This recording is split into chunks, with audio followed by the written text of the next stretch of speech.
marches comme un aveugle qui ne sait pas où il va. Tu marches comme un sourd qui n'entend rien du tout. Tu t'en fous de Dieu, tu te moques de sa Bible. Mais un jour, tu couleras des larmes pour tout cela. Tu vas couler des larmes, tu vas pleurer un jour. Dis-moi si tu mourrais ce soir, mais que diras-tu à Dieu si tu mourrais demain? Manga de recommander la séance de ce soir entre les mains du Seigneur. Pasteur, vous avez la parole. Merci. Éternel Dieu, nous te recommandons.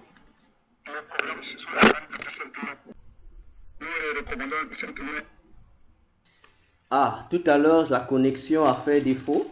Là, j'espère que vous m'entendez.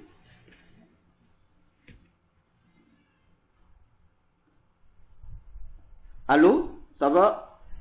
Oui, j'entends. D'accord. Pasteur, vous me saisissez?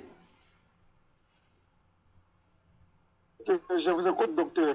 Ah, d'accord. Alors, nous poursuivons. Dernièrement, ça fait un moment, nous avons commencé, par rapport à notre étude sur la sorcellerie, nous avons sauté des étapes pour commencer avec l'étape sur comment détruire un sorcier. Et nous avons déjà assez donné plusieurs tactiques. Alors, le samedi passé, nous avons commencé avec la 5e tactique qui est le pouvoir de la déclaration. Nous avons longuement parlé dessus. Et aujourd'hui, nous avons fait peu de temps dans l'enseignement et nous avons prié.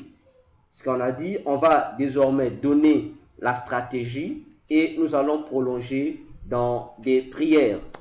Alors, tellement que le samedi il y avait trop de questions, on avait parmi les sujets de prière, on avait dit qu'on devait poursuivre le mercredi, aujourd'hui même. Alors, nous allons poursuivre avec l'enseignement et puis nous allons encore prier. Alors, aujourd'hui, nous allons poursuivre toujours avec le pouvoir de la déclaration. Et cette fois-ci, nous allons voir comme un sous-thème de cette stratégie. Et le sous-thème, pour ceux qui notent, c'est le pouvoir de la déclaration et ses quelques secrets. Le pouvoir de la déclaration et ses quelques secrets. Alors, la fois dernière, nous avons simplement touché la réalité même du pouvoir de la déclaration en disant que un sorcier ou un autre agent de Satan, lorsqu'il t'attaque, il ne t'attaque pas avec le coup de poing. Non, il ne t'attaque pas avec tout ce qu'on peut s'imaginer. Non, mais il t'attaque en utilisant eux aussi le pouvoir de la déclaration qu'ils ont reçu entre les mains, soit d'une entité démoniaque, soit d'un homme, ou en un mot du monde des ténèbres. Donc, en vertu de l'esprit ou de la puissance démoniaque incarnée en lui, le pouvoir ou les déclarations d'un sorcier revêtent une autre dimension spirituelle. Donc, donc l'esprit que le sorcier a fait de déclarations du sorcier, des déclarations qui ont des impacts, des déclarations qui ont des effets lorsque le sorcier ou l'agent de Satan se détermine à combattre une personne. C'est-à-dire que le sorcier ou tout autre agent de Satan, pour combattre quelqu'un, puisque ici nous parlons des enfants de Dieu, pour combattre un enfant de Dieu, les sorciers ou les agents de Satan utilisent une arme, c'est leur parole. Autrement dit, leur pouvoir de déclaration. Ils font des déclarations, ils parlent seulement. Il dit, je maudis le pasteur Manga avec son église. Il déclare, il ne se lève pas pour taper le coup de poing. Il est là chez lui, ou il est dans son monde satanique, et il se met à maudire l'église du pasteur. En déclarant simplement, il déclare, il dit, bon, je ne veux pas que l'église là aille de l'avant, je ne veux pas que dans l'église aille ceci. Il déclare. Pourquoi? Parce que le sorcier a compris un mystère dans la parole de Dieu.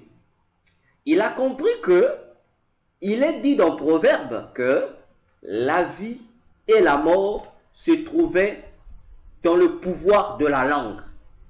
Or, eux les sorciers, étant donné que eux ils savent que eux ils n'ont qu'un seul pouvoir, c'est celui de la mort, alors le sorcier et les agents de Satan ont pris conscience du pouvoir de la mort que eux ils ont.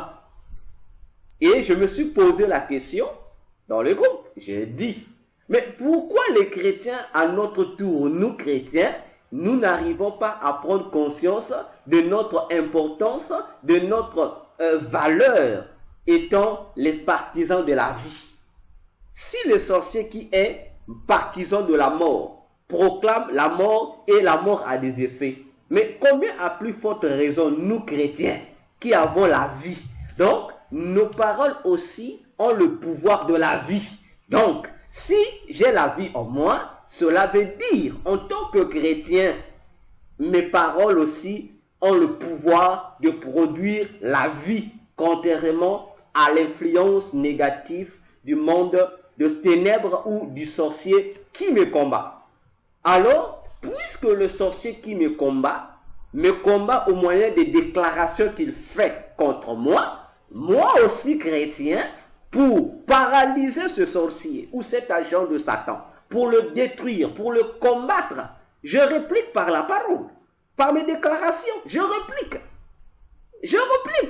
Et lorsque je réplique, je ne réplique pas pour le plaisir de parler, mais je réplique en étant convaincu, tout comme l'est le sorcier, lorsqu'il se met à me maudire, le sorcier est convaincu que ce qu'il dit va s'accomplir.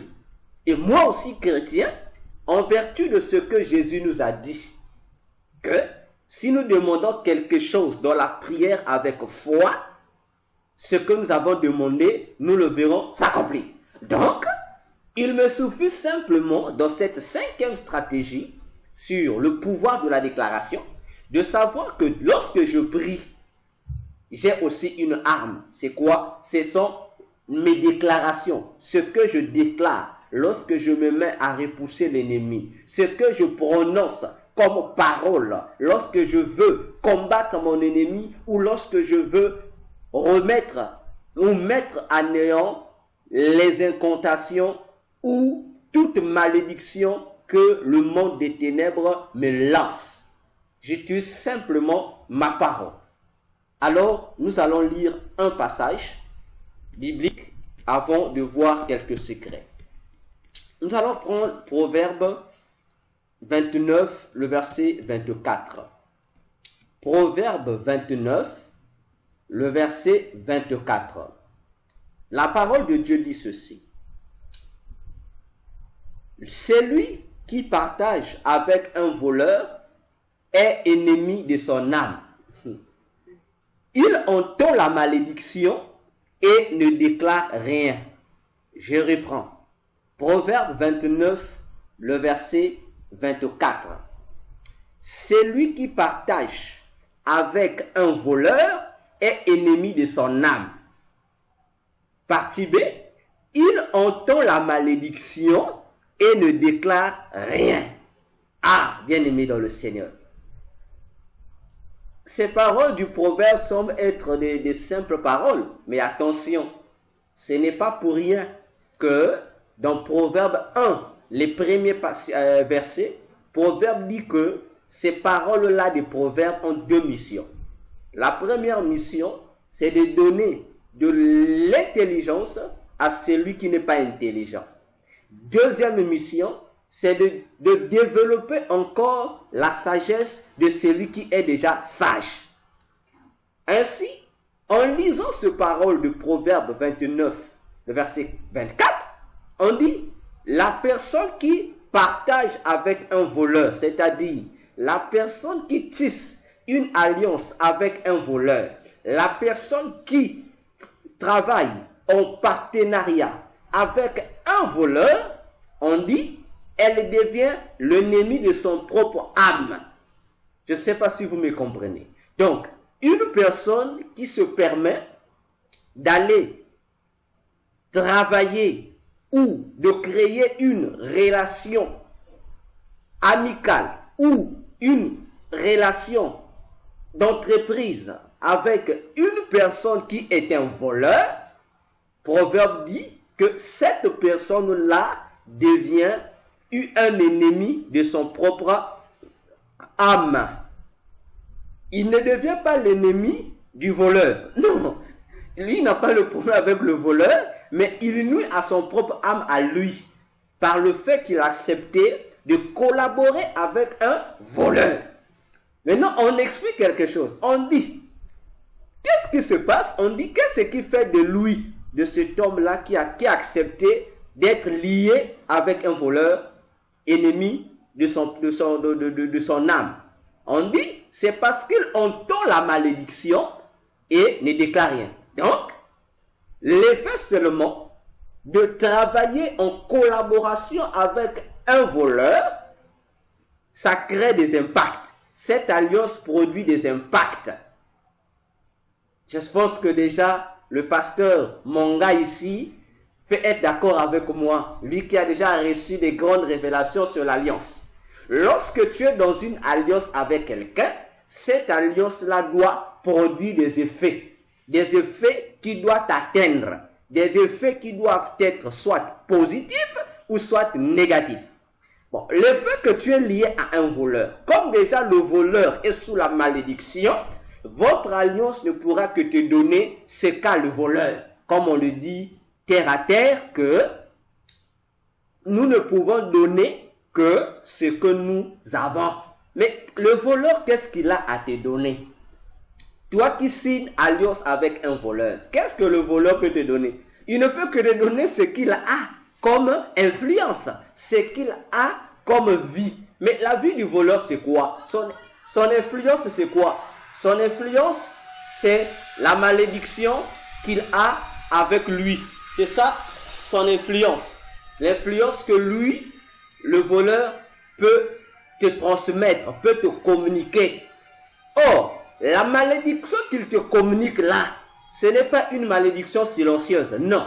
La malédiction qu'il te communique est une malédiction qui s'exprime. C'est-à-dire, c'est une malédiction qui manifeste ses effets. C'est une malédiction qui produit des échos. C'est une malédiction qui parle. C'est une malédiction qui se prononce. Donc ce n'est pas une malédiction qui est silencieuse. C'est ici que je voudrais attirer l'attention des chrétiens. Je vais essayer de rendre explicite cette phrase de Proverbe 29, le verset 24. Nous savons tous, dans la parole de Dieu, que l'adversaire de Dieu, que nous appelons le serpent ancien, que nous appelons Lucifer, Satan, que nous appelons le diable, et tout le nom qu'on le qualifie là, nous savons que Lucifer, Satan, est appelé le voleur. Dans Jean 10, 10, il est appelé le voleur. Donc c'est un voleur. Ah! Si Satan est un voleur, la Bible nous dit aussi, il a aussi des serviteurs, c'est-à-dire ses anges. Donc, ces anges aussi sont des voleurs. En dehors de ces anges, lui aussi, Satan a aussi des serviteurs, c'est-à-dire des serviteurs humains qu'on appelle, qui sont les sorciers, les magiciens, les occultistes, tous ces gens-là que vous connaissez. Donc, Satan étant un voleur, il est un père et il a ses enfants. Et parmi ses enfants, il y a les anges et il y a les humains. Donc, si Satan le père est un voleur, ça veut dire que ses anges aussi sont des voleurs et ses serviteurs, ses agents, tout ce monde-là sont aussi des voleurs. Alors, s'ils sont des voleurs, si toi, qui n'es pas de leur camp, que tu sois païen, que tu sois chrétien, que tu t'hasardais spirituellement à contracter une alliance avec l'un des fils ou des serviteurs de Satan, automatiquement, il faut que tu t'attendes à un résultat. Le résultat auquel tu dois t'attendre, c'est le fruit du vol. Mais quel est le fruit du vol? La Bible nous dit que le voleur ne vient que pour dérober, égorger et détruire. Alors, lorsque l'ennemi vient, le diable et son organisation détruisent, lorsqu'ils volent, lorsqu'ils tuent, les résultats qu'ils ont de leurs actes qu'ils commettent, leurs actes abominables, c'est quoi? C'est la malédiction de Dieu qu'ils obtiennent. Ils obtiennent la malédiction de Dieu sur eux. Parce que les actions qu'ils opèrent, Dieu les classe comme étant des péchés. Et tout celui qui pêche, nous savons qu'il est sous la malédiction.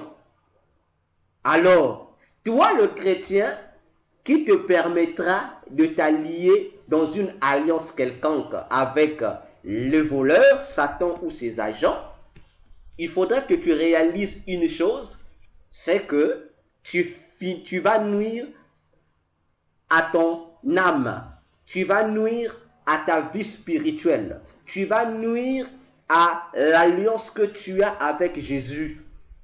Parce que ce n'est pas Satan ou les démons qui feront de toi ennemi de Dieu, mais c'est l'alliance que toi tu as tissée avec Satan qui va faire de toi ennemi de Dieu. Pourquoi tu seras ennemi de Dieu? Parce que l'alliance que tu vas faire avec Satan va commencer à produire les effets. Et ces effets seront visibles là. Les œuvres de Satan ne sont pas cachées. C'est visible là.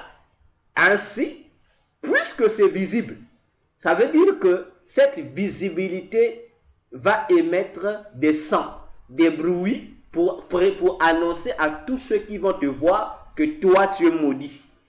Alors, on dit, toi au contraire, en écoutant la malédiction de Satan se prononcer contre toi. Qu'est-ce qu'on dit? On dit, au lieu que toi chrétien tu parles, que tu te révoltes, on dit tu te tais, tu ne déclares rien.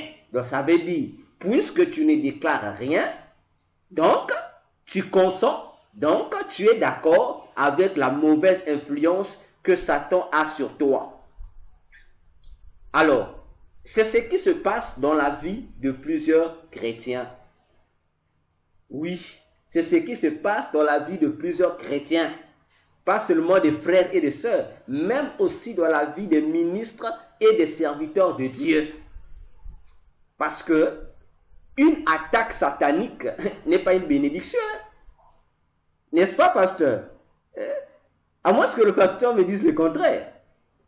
Lorsque Satan nous maudit, ou nous attaque, ou nous lance de mauvais sorts, mais ces mauvais sorts n'ont aucune bénédiction en elles. Ces mauvais sorts n'ont qu'un seul objectif, c'est de nous donner, de nous partager gratuitement la malédiction de Satan. Et si cette malédiction nous atteint, et elle va produire des dommages dans notre vie spirituelle, il y aura des dégâts, il y aura des conséquences. C'est pour cette raison, nous sommes en train de voir cette 5e stratégie sur le pouvoir de la déclaration que le chrétien doit savoir exercer lorsqu'il fait son combat spirituel. Parce que si pendant le combat spirituel, le chrétien ne sait pas faire des déclarations qui vont détruire les attaques de l'ennemi contre lui, si le chrétien ne sait pas comment parler, comment faire des déclarations Ah, ça veut dire que le chrétien accepte la condition dans laquelle l'ennemi le soumet. Parce que lorsque tu as mal, il faut que tu apprennes à déclarer ce mal et à te révolter pour chercher comment résoudre cette situation. Ainsi, le sorcier, il est puissant, mais devant le chrétien, le sorcier n'est pas puissant. Si le sorcier a la capacité, lui il parle, hein, parce que lorsque toi chrétien tu fais tes prières dérangent le sorcier. Ça le dérange. Alors lui à son tour aussi, pour se révolter contre tes prières, lui aussi à son tour, il fait des déclarations pour neutraliser ta prière. Il fait des déclarations pour étouffer les bénédictions que toi tu dégages, que toi tu distribues dans ta famille, dans ta maison, dans ton quartier, dans ton environnement, dans ton pays ou dans la vie de toutes les personnes pour qui tu pries. Ah, ça aussi tu dois le savoir, hein? Parce que le plus souvent les chrétiens prient seulement, comme on dit, en l'air. Non. Lorsque nous prions, sache qu'on n'a que deux choses. Nous bénissons et nous maudissons. Hein? Je répète, lorsque toi chrétien tu te mets à prier, sache qu'il n'y a que deux choses. Tu bénis d'une part ou tu maudis d'autre part. Il n'y a pas une troisième part au milieu. Il n'y a que deux choses. Je prends un exemple. Tout à l'heure, avec le pasteur Monga, on t'entend de parler. Le pasteur demandait pour les missions divines qu'il a à réaliser. Il demande que nous puissions insister et continuer à prier pour lui. Ça veut dire que le pasteur a compris le secret de la prière. Il a compris que lorsque nous allons prier pour lui, il comprend qu'en fait, nous allons lui communiquer des bénédictions divines dont lui il a besoin. Parce que lui se dit, bon, j'irai dans l'œuvre missionnaire. Je ne sais pas les réalités que le diable m'a déjà tendues sur le chemin.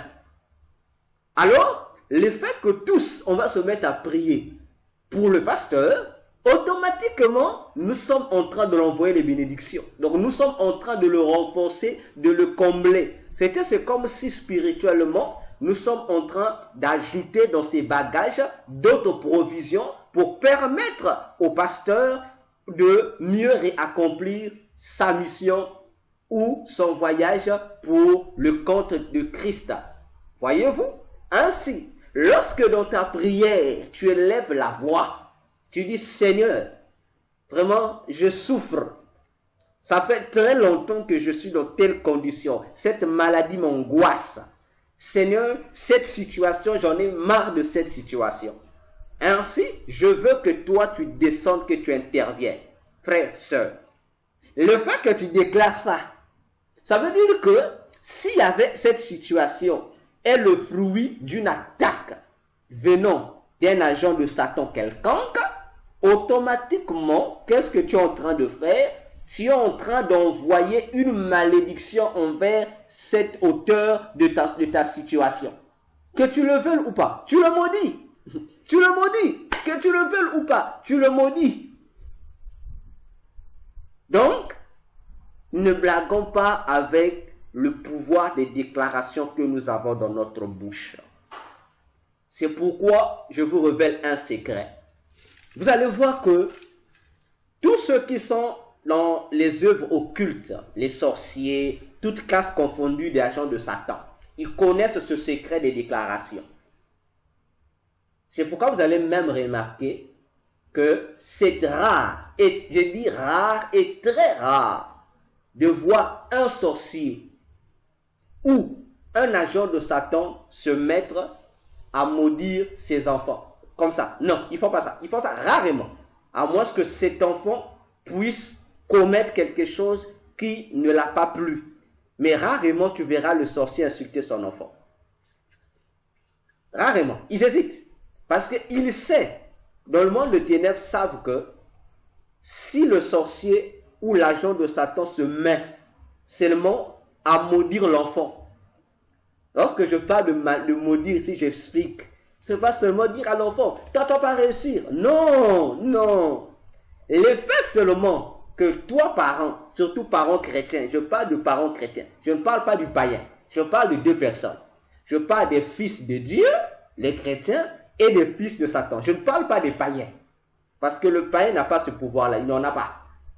Je parle des agents des fils de Satan et des fils de Dieu parce que c'est eux qui ont ce pouvoir-là. Alors, le chrétien, qu'est-ce qu'il fait? Il ne se rend pas compte. Il arrive parfois, l'enfant puisse commettre quelque chose devant lui, qui ne l'a pas plu. Qu'est-ce que le chrétien dit? Le chrétien commence à râler sur l'enfant, au lieu de blâmer l'enfant simplement, en le réprimandant sur l'acte qu'il a fait qui n'est pas bon. On va même au-delà pour insulter l'enfant en lui disant des choses qu'il ne faut pas dire. On dit, ah, il va énerver. Alors, est-ce que le parent chrétien prend-il conscience que l'influence des déclarations qu'il a faites vont se répertorier dans la vie de l'enfant? Si le parent, après, ne se met pas à neutraliser ses paroles, comme on le dit, à les retirer, parce que là, l'enfant est fautif. Ça veut dire que comme l'enfant est fautif, tout ce que tu vas déclarer contre l'enfant va l'atteindre. Hein? Une malédiction sans cause n'a pas d'effet, n'est-ce pas? Mais là, l'enfant, il y a une cause ou non? L'enfant a gaffé, l'enfant a commis une mauvaise action. Mais lorsque toi, parent, nous-mêmes nous connaissons ce qu'on déclare là sur les enfants, dans ces situations, on dit des choses. Toi, l'enfant, il y a même des mamans, surtout des mamans, qui disent, toi, l'enfant là, il fallait même que tu meurs. Je ne sais même pas pourquoi je t'ai mis au monde. Ah, parent chrétien. Mais lorsque tu déclares, ça veut dire que toi-même, tu as pris ton enfant et tu es en train de l'amener dans l'abattoir de Satan. Tu dis à Satan, prenez pour vous cet enfant. Bon, heureusement que Dieu est miséricordieux. Il y a certaines choses, Dieu contrecarre. Mais la plupart des enfants de Dieu, la plupart des enfants de Dieu, leurs enfants, regardez ces mots. Pourquoi ils ont toujours des complications bizarres? Parce que nous-mêmes chrétiens, au lieu de maintenir plus de bénédictions sur nos enfants, nous maintenons sur nos enfants plus de malédictions. On maudit sans nous en rendre compte. On dit j'avais insulté. Mais lorsque tu as insulté, l'injure c'est quoi? C'est une qualification. Bon, une telle injure, tu dis il fallait que tu meurs pour toi-même que je te mette au monde. Ça veut dire que tu es en train de dire à l'enfant, tu es en train d'appeler sur l'enfant les esprits de la mort. Et les esprits de la mort, s'ils viennent prendre l'enfant, c'est avec raison. Donc, faisons attention, parce que le monde des ténèbres connaissent ces choses-là. Ils savent ces réalités-là. Pour vous dire encore ici, et vous montrer aux chrétiens surtout, le pouvoir ou l'impact ou l'influence qu'ont nos déclarations sur nos enfants et sur les gens. Faisons attention avec. Alors, passons à un point sur les quelques secrets du pouvoir de la déclaration. Je vais en donner que 3. Puis nous allons passer à la prière.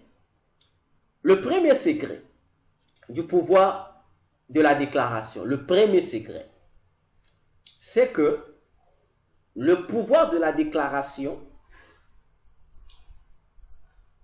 active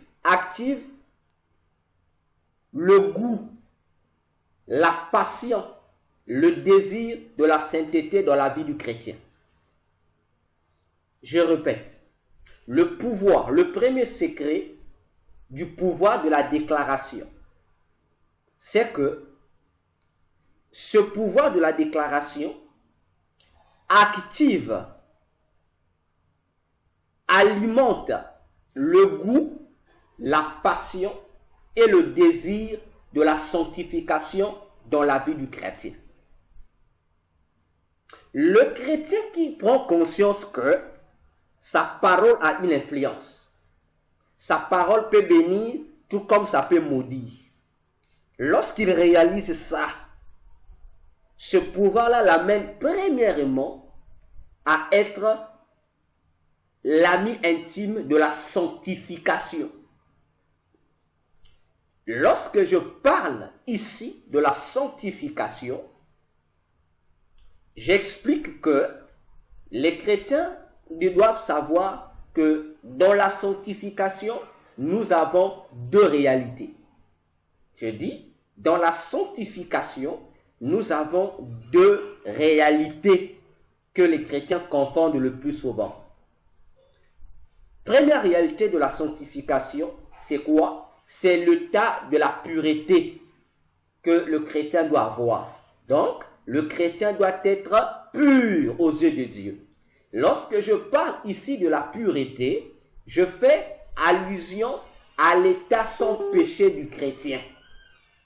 Donc, un chrétien qui comprend qu'il a en lui le pouvoir de déclaration par la puissance de l'Esprit de Dieu au-dedans de lui, c'est un chrétien qui doit apprendre désormais à mener une vie sans péché. Je dis, il doit mener une vie sans péché. Alors, ici, j'ouvre une parenthèse. Je vais enlever un mensonge ecclésiastique qui a été imposé dans les églises. Quel est le mensonge? Vous saurez pourquoi j'appelle ça mensonge. On a dit aux chrétiens, on nous a enseigné que et les chrétiens et les non-chrétiens, nous péchons tous les jours. Et nous péchons plusieurs fois tous les jours. C'est ce qu'on nous a dit. Et j'ai compris que c'était faux. C'était faux. Bon, je pense qu'il y a même un livre que j'ai écrit à propos. Oui, je pense Ministère chrétien, tome 4, où je parle du péché dans le sacerdoce, où j'explique ces mystères-là. Même dans le monde de Satan, on sait que cet enseignement est faux. Que les païens pêchent tous les jours comme ils veulent. Mais les chrétiens ne pêchent pas tous les jours. Non, c'est faux. Un chrétien qui pêche tous les jours, c'est un chrétien en fait qui ne sait pas encore, distinguer c'est quoi le péché, c'est quoi ne pas pécher. 2, c'est un chrétien qui n'a pas encore, bon, je peux utiliser le mot simple, qui n'a pas encore, si je dis développer, ça sera petit. Pour essayer d'expliquer ça avec les termes simples, c'est un chrétien qui n'a pas encore activé le bouton de la sensibilité du Saint-Esprit en ce qui concerne le péché. Nous ne péchons pas tous les jours. Lorsque je me suis converti, nous sommes en 2005, oui, 2006-2007, parce que, bon, de toute façon, je vais revoir, j'étais en classe de primaire. J'avais l'habitude, chaque soir, donc dès que j'ai terminé la journée, avant de me coucher, lorsque je faisais ma prière du soir pour dormir, je faisais le bilan de la journée. Et lorsque je faisais le bilan de la journée, je disais tout Seigneur, pardonne-moi de tous les péchés que j'ai commis. La journée, pardonne, tout ce que nous disons là. Je faisais ma prière de repentance.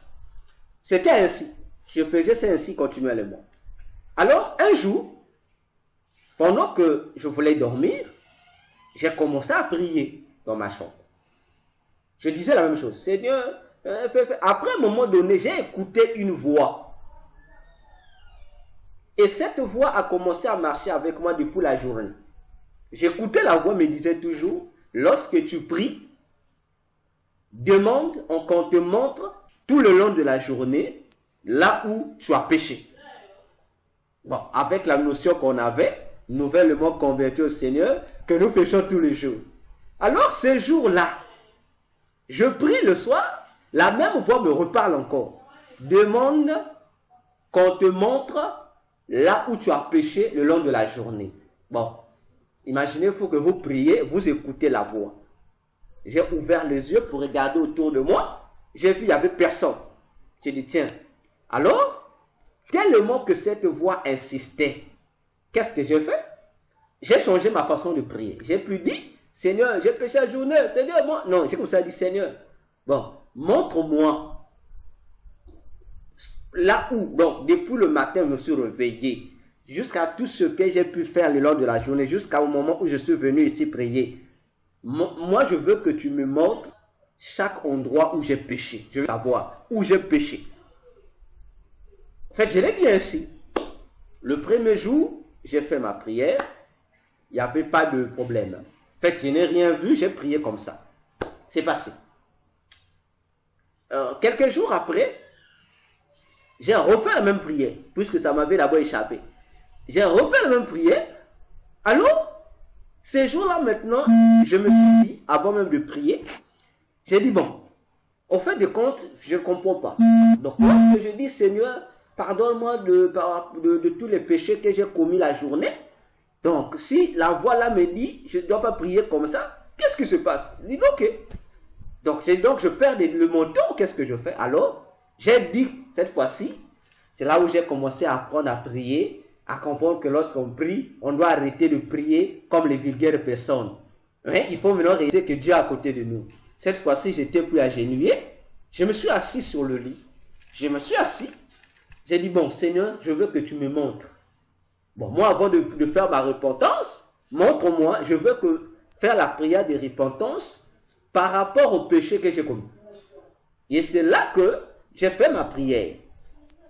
Alors, pendant que je me mets à prier comme ça, j'ai les yeux ouverts. Je commence à voir un film apparaître dans le vide.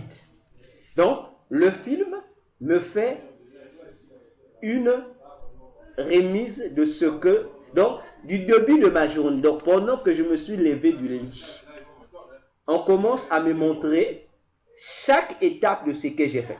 Donc, là où j'ai fait péché, vous voyez, lorsque vous suivez un film, vous voyez qu'on scanne lorsqu'on met la pause.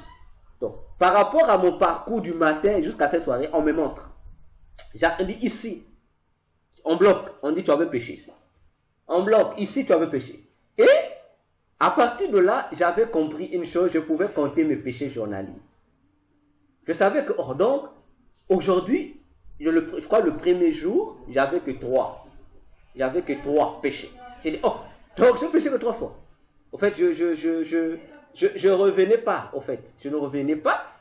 Alors, automatiquement, ça m'a fait plaisir. Et à partir de ce jour, tous les jours, lorsque je venais prier, je faisais comme ça et je voyais. Alors, jusqu'à un moment donné, cette expérience a eu à prendre fin. Bon, je ne sais pas de quelle manière c'était parti. C'était parti comme cela. Et cela m'a permis de comprendre que nous, chrétiens, nous ne péchons pas tous les jours. Non. Donc, le chrétien, je ferme ma parenthèse, le chrétien doit apprendre à mener une vie sans péché. S'efforcer à marcher sans péché. Pourquoi? Parce que cet état de non-péché a un pouvoir qu'il ajoute dans la prière du chrétien. C'est quoi? Cet état engendre dans le chrétien la puissance qui rend efficace sa prière. C'est-à-dire, la pureté du cœur rend efficace la prière du chrétien. Donc, c'est une la pureté est une vertu qui vient rendre puissante, sinon efficace, la prière du chrétien. Autrement dit, les déclarations du chrétien. Deuxième secret de la sanctification, c'est quoi? En dehors du côté pureté du cœur, c'est-à-dire du côté sans tache, sans péché, il y a le côté consécration. Lorsqu'on parle de la consécration, cette fois-ci, il ne s'agit pas de la pureté du cœur. Ah non, la consécration consiste à être ce que Dieu t'a dit d'être, ou à faire ce que Dieu t'a demandé de faire. Voilà ce que c'est la consécration. Parce que la consécration consiste à quoi? À prendre quelque chose dans l'ordinaire pour faire de cette chose quelque chose d'extraordinaire.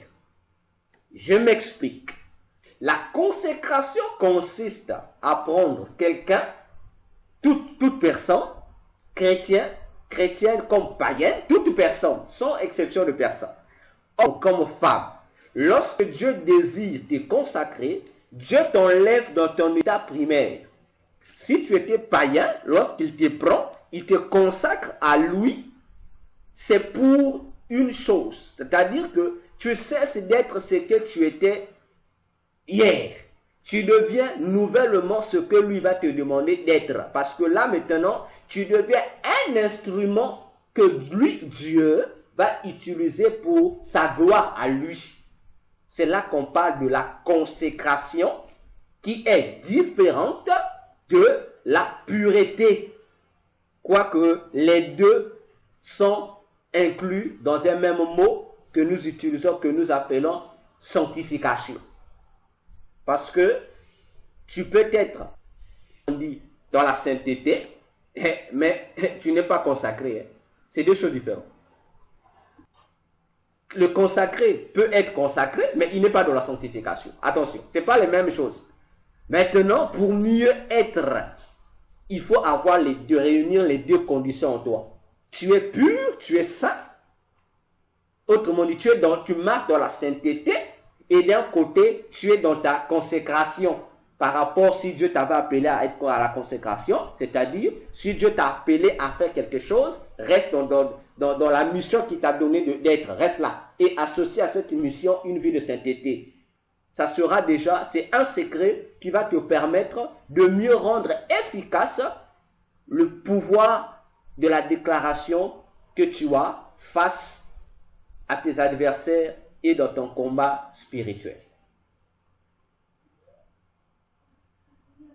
La sœur Achela note le point 5 sur les secrets, le pouvoir ou les secrets du pouvoir de la déclaration.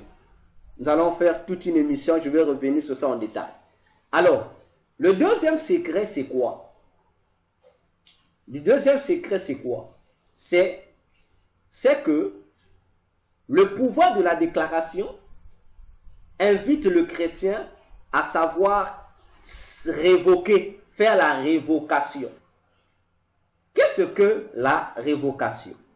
La révocation, c'est quoi? C'est condamner une parole qui a été déclarée à notre encontre.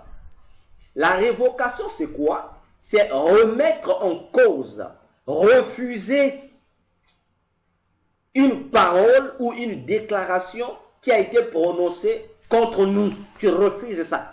Lorsque tu prends conscience que tu as ce pouvoir de déclaration, le pouvoir de déclaration va te motiver à t'exercer désormais à briser, à détruire, à condamner certaines déclarations qui sont faites contre toi à tous les niveaux possibles.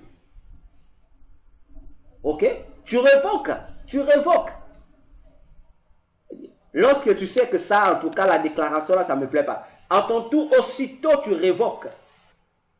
Mais comme les agents de Satan savent que, bon, les chrétiens, comme depuis qu'ils ont épousé le mot sans effet. Mais ils ne savent pas que le sans effet fonctionne à des règles. Pour que sans effet là soit vraiment sans effet, il faut que tu sois dans les règles.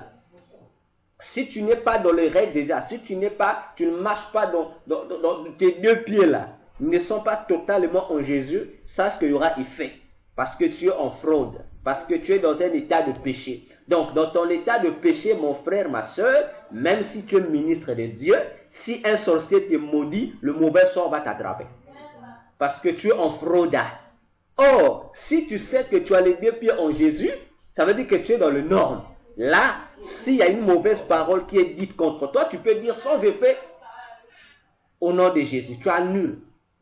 Même dans ta prière, tu annules. On t'avait dit si.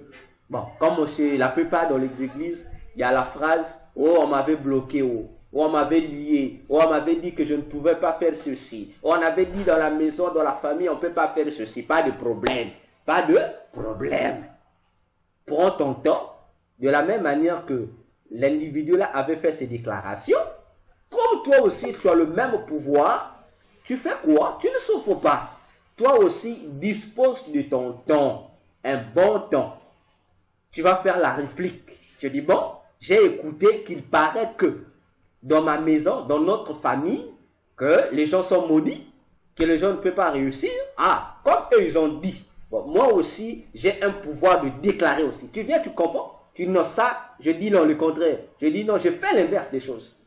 Tu fais l'inverse des choses. Tu as ce pouvoir-là, tu déclares, tu fais l'inverse des choses.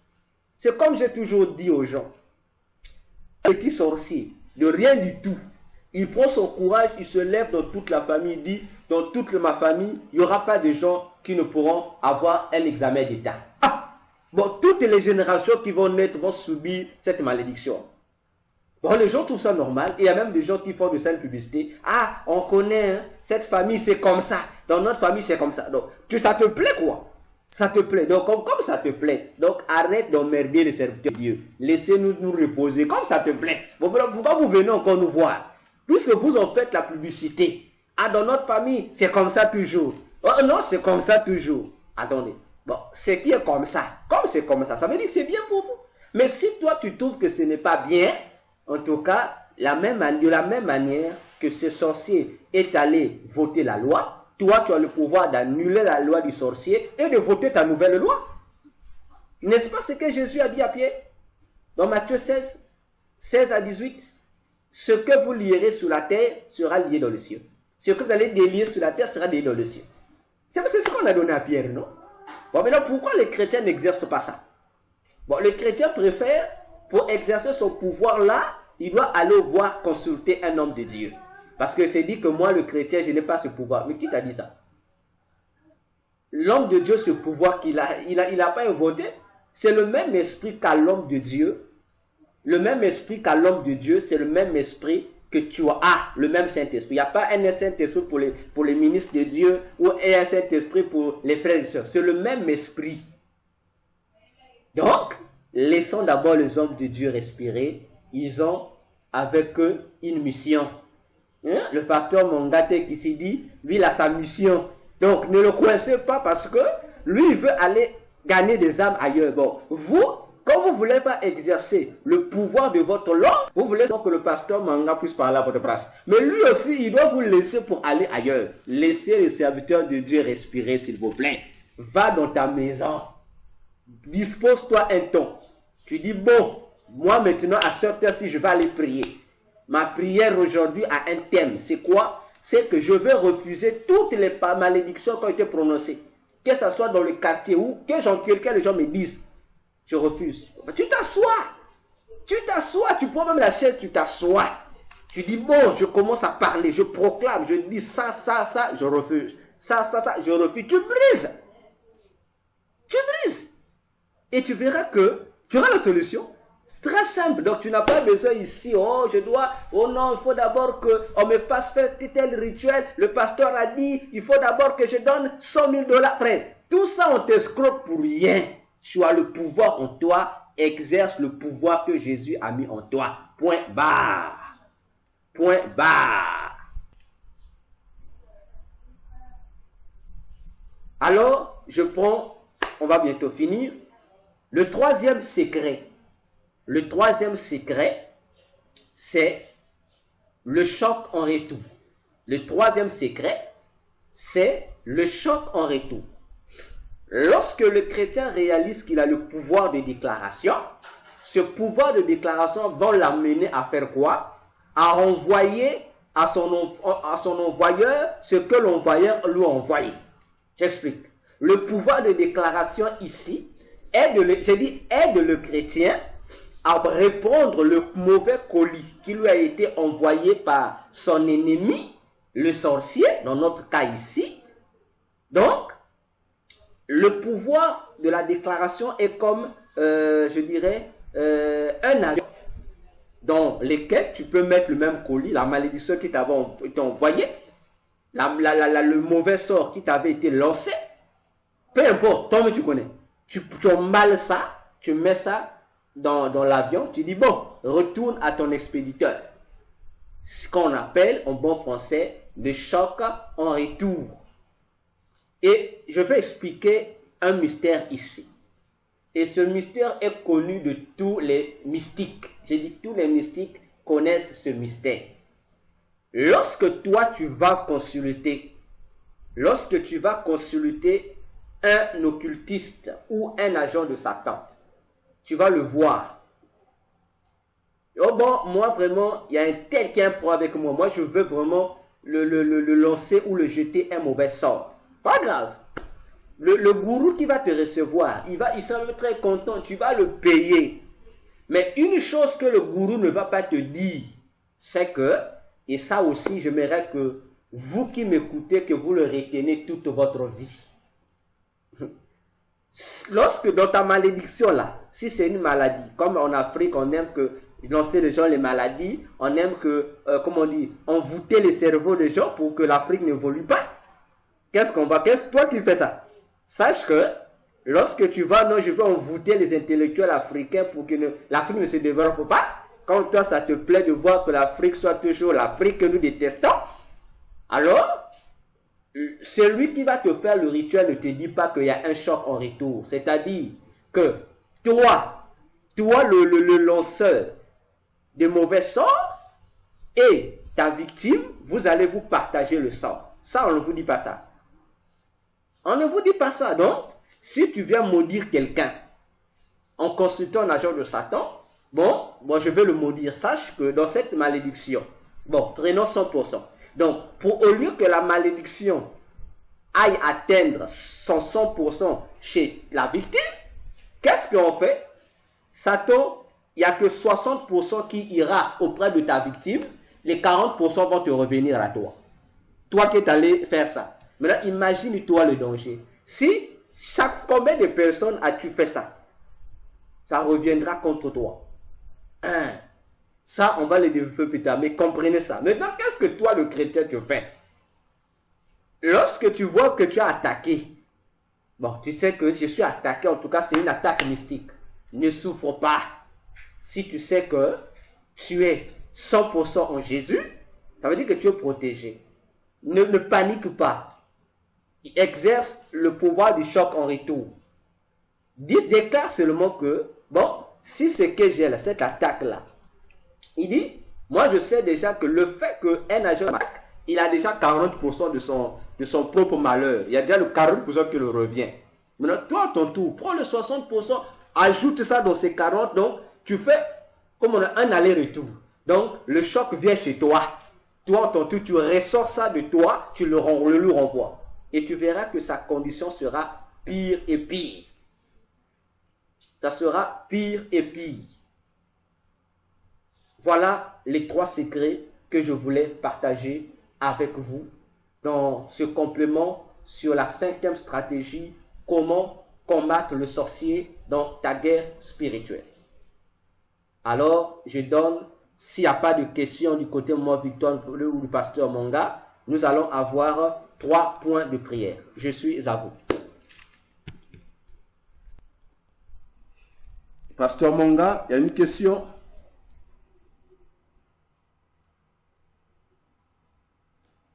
En Victoire, il y a une question.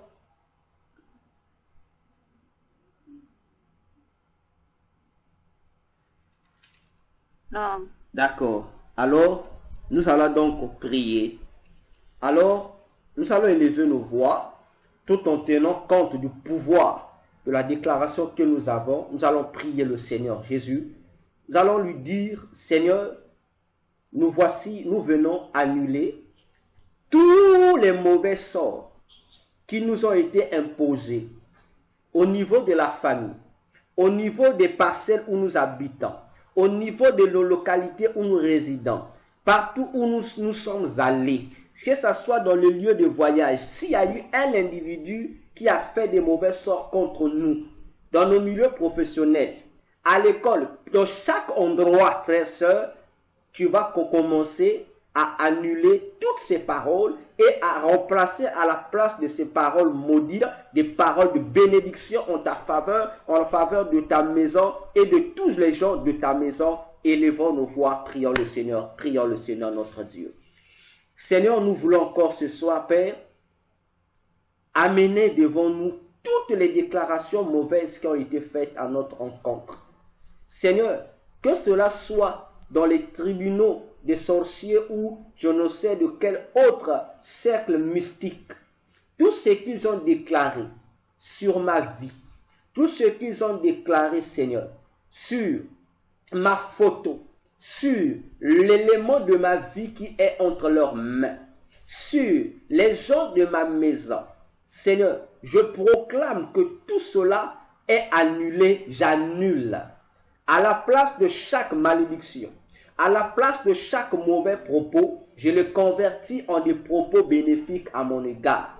Je le convertis en des propos de bénédiction à mon égard et à l'égard de tous ceux qui travaillent avec moi, à l'égard de tous les gens qui sont dans ma maison, à l'égard, Seigneur, de toutes les personnes pour qui je porte, toutes les personnes pour qui je prie. Seigneur, j'annule au nom puissant de Jésus. J'établis des lois nouvelles. J'établis des lois nouvelles sur toute limitation qui a été imposée. Je viens d'établir, Seigneur, la délimitation. Au nom puissant de Jésus, tout ce qui a été prononcé comme obscurité, Seigneur, dans mon existence, je viens proclamer la lumière à tout égard. Je proclame que rien, Seigneur, d'obscur ne va encore régner dans ma vie, dans mon univers. Au nom de Jésus, je proclame, Seigneur, que toute mauvaise langue qui se dresse contre moi à compter de cette nuit, qui se lèvera contre moi, dans ma maison, dans ma famille, dans mon quartier, Seigneur, je proclame que cela est condamné et renversé dans le nom puissant de Jésus. Je proclame maintenant, Seigneur, que la loi a été changée. Je proclame maintenant que les lois occultes ont été changées au nom de Jésus. Amen. Amen. Nous élevons encore nos voix pour prier pour le second sujet. Dans le second sujet, nous allons élever nos voix. Nous allons prier. Nous allons dire au Seigneur pour nous-mêmes. Nous allons lui dire, Seigneur notre Dieu, enlève les écailles de nos yeux. Donne-nous les yeux spirituels pour que nous soyons capables, Seigneur, d'être sensibles aux choses spirituelles, aux choses de l'esprit, que nous soyons des sentinelles de nos familles, des sentinelles de nos maisons, de nos propres vies, que Dieu te donne les yeux spirituels, le discernement, afin que tu sois capable de voir. Peu importe, que ce soit dans les visions, que ce soit dans des songes, dans des rêves, que tu sois capable de voir ce que l'ennemi est en train de faire ou de fouiner dans ta vie, dans ta maison, dans la vie de tes enfants, dans la vie de ton mari ou de ta femme, je ne sais. Élève ta voix, bien-aimée. Demande à Dieu de te donner les yeux de l'esprit. Prions le Seigneur. Seigneur, c'est toi qui nous donnes les yeux pour que nous puissions voir des choses qu'un humain normal ne peut voir. C'est pourquoi ce soir, Seigneur, nous demandons que tu nous donnes les yeux de l'esprit, que tu ouvres nos yeux spirituels, que nos yeux spirituels s'ouvrent, Papa, pour nous permettre, Seigneur, désormais d'être des sentinelles dans nos maisons, d'être des sentinelles pour nos propres vies. Que désormais, Seigneur, que tout ce qui va se tramer dans nos maisons sur le plan mystique, Seigneur, que cela ne nous échappe point. Que tu nous sensibilises, Seigneur. Que tu nous sensibilises, Père éternel, parce que à tes yeux, Jésus, je convertis ma vie, je convertis ma maison, je convertis ma famille, je convertis, Jésus, toutes les personnes pour qui je prie, Seigneur, je les convertis en des maisons sécurisées, je les convertis en des maisons sécurisées, et tout agent de Satan et toute œuvre de l'ennemi qui osera y pénétrer, Seigneur, qu'il soit détecté par tes radars. Et tes radars, je prie que tes radars soient mes yeux, au nom puissant de Jésus, afin que j'ai, Seigneur, oh Dieu, la facilité de les mettre hors d'état de nuire vis-à-vis, Seigneur, de ce que je désire être pour ma vie, pour la vie de mes enfants, pour la vie de ma femme, pour la vie de Dublin. Que tout, Seigneur, soit éclairé et que tout se réalise, que aucun obstacle de l'ennemi ne puisse en constituer un frein. Car, Seigneur, un aveugle père ne peut pas marcher de l'avant, mais nous voulons être des voyants. Nous voulons être des voyants pour mieux planifier notre avenir, pour mieux savoir, Dieu, où nous mettons les pieds pour l'honneur et la gloire de ton nom. Seigneur, il n'y a que toi qui peux nous ouvrir les yeux. Nous refusons d'utiliser d'autres procédures, mais nous venons simplement à toi afin que tu ouvres nos yeux pour la gloire de ton nom. Amen. Amen. Élevons encore nos voix pour ce dernier sujet. Tu vas demander au Seigneur que Dieu enlève en toi la fatigue, la lourdeur, la négligence qui nous envahit le plus souvent pour nous empêcher d'être réellement consacrés à Dieu, de mener réellement une vie de prière assidue et permanente, au-delà de toutes les préoccupations que nous pouvons avoir. que le Seigneur ôte cela et qu'il nous donne un esprit bien disposé et qu'il développe la vie de prière en nous. Élevons nos voix, prions le Seigneur. Seigneur Jésus, nous venons encore de toi, Seigneur, reconnaître nos faiblesses, reconnaître nos manquements, Seigneur. Nous n'avons aucune justification à te donner parce que, Seigneur, nous sommes conscients que notre vie de prière a baissé.